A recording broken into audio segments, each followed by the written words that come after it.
What do you think about this one? Like me get around me.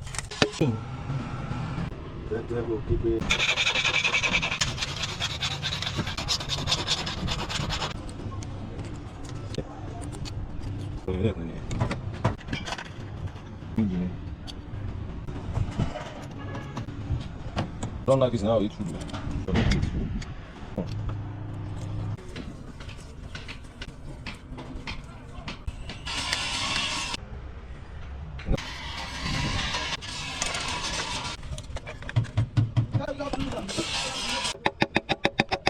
No. How much need to go? I been calling me. We can have a clean up everything. Come on.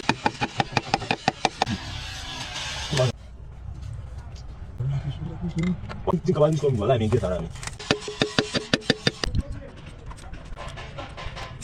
Enjoy.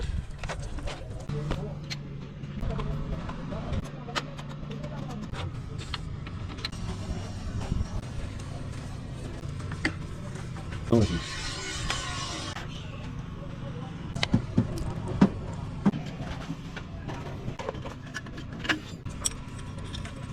Só que deve dar cidade desse salão. Vai pôr no cano, né?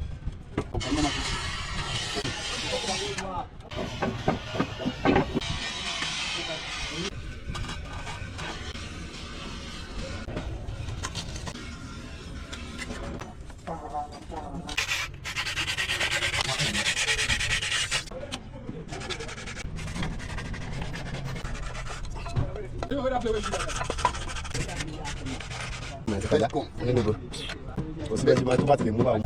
Olha a mecânica, olha.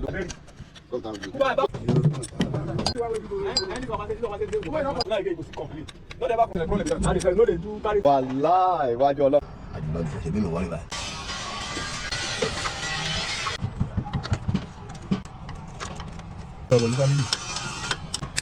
Adele.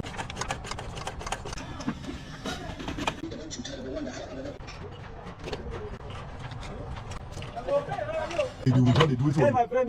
Yeah, but you know it is a down. For your chop, for your house.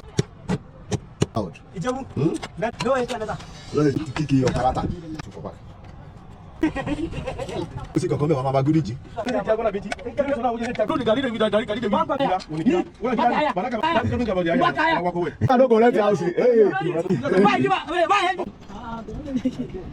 Não,